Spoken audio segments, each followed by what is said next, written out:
నమస్కారం మిత్రులారా. ఇటీవలే జాతీయ చలనచిత్ర పురస్కారాలను ప్రకటించారు.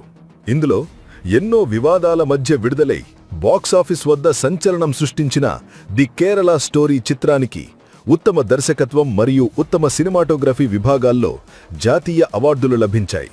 ఇది సత్యానికి మరియు ధైర్యానికి కలిగిన గౌరవం. కానీ ఈ వార్త విరువడిన వెంటనే కేరళ ముఖ్యమంత్రి పిన్నరై విజయన్ ముఖంలో మాత్రం నిరాశ అలుముకుంది. ఆయన వెంటనే సోషల్ మీడియాలో తన ఆవేదనను వెళ్లగక్కారు. ఎప్పటిలాగే ఆయన తన పాత అరిగిపోయిన స్క్రిప్టును మళ్లీ చదివారు. కేరళ ప్రతిష్టను దెబ్బతీశారని, ఇది సంఘ్ పరివార్ ఎజెండా అని, మత విద్వేషాలను రెచ్చగొడుతున్నారని ఆరోపించారు. ఆయన మాటల్లో, భావాల్లో అవే పాత ఆరోపణలు, సత్యం నుండి పారిపోయే ప్రయత్నం స్పష్టంగా కనిపించింది. కానీ అసలు ప్రశ్నేంటంటే, ముఖ్యమంత్రి గారు, మీరు ఏ ప్రతిష్ట గురించి మాట్లాడుతున్నారు? టూరిజం ప్రకటనల్లో కనిపించే కొబ్బరి చెట్లు, బ్యాక్ వాటర్స్ మరియు కథాకళీ ముఖాల గురించా? లేక నెమ్మదిగా ఇస్లామిక్ ఛాందసవాదపు మంటల్లో కాలిపోతున్న చీకటి వాస్తవం గురించా? కేరళను ఎవరు బద్నాం చేస్తున్నారు? నిజం చూపించే ఒక సినిమానా, లేక కళ్ళు మూసుకుని కూర్చున్న మీ ప్రభుత్వమా? ది కేరళ స్టోరీ చూపించింది కల్పన కాదు, అది ఇస్లామిక్ మత మార్పిడులు మరియు లవ్ జిహాద్ ఉచ్చులో చిక్కుకున్న అమాయక అమ్మాయిల కథ. తమ కూతుర్లు ఐసిస్ లాంటి ఉగ్రవాద సంస్థల్లో చేరి దేశాన్ని విడిచిపెట్టి వెళ్లిపోతే కన్నవారి గుండె కోత ఎలా ఉంటుందో చూపించిన కథ.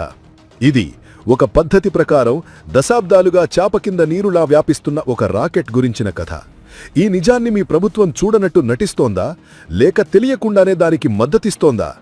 ఇది మేము చెబుతున్న మాట కాదు.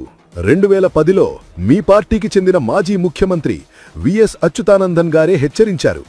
రాబోయే 20 ఏళ్లలో కేరళను ఒక ఇస్లామిక్ రాష్ట్రంగా మార్చాలని కుట్ర జరుగుతోందని, దీనికోసం యువకులను ఆకర్షించి డబ్బు ఆశ చూపి హిందూ అమ్మాయిలను పెళ్లి చేసుకుని ముస్లిం జనాభాను పెంచే ప్రయత్నాలు జరుగుతున్నాయని ఆయన బహిరంగంగానే చెప్పారు.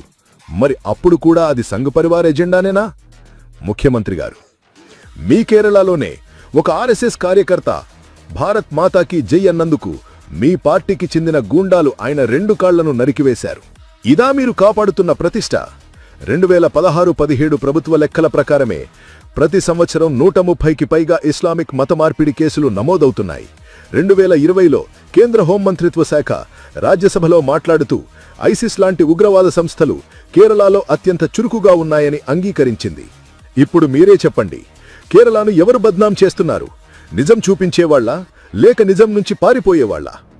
ది కేరళ స్టోరీకి జాతీయ అవార్డు రావడమంటే దేశం ఆ సినిమాలోని సత్యాన్ని, దాని హెచ్చరికను మరియు ఆ సినిమా తీసిన వారి ధైర్యాన్ని గుర్తించి గౌరవించడం. అలాంటప్పుడు మీరు పదే పదే అదే పాత సంఘ్ పరివార్ పాట పాడడం మానుకోవాలి.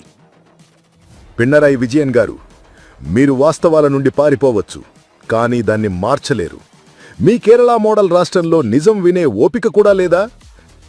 మీరు ఈ సినిమా చూసిన అనుభవం ఎలా ఉందో కింద కామెంట్స్లో తప్పకుండా తెలియజేయండి.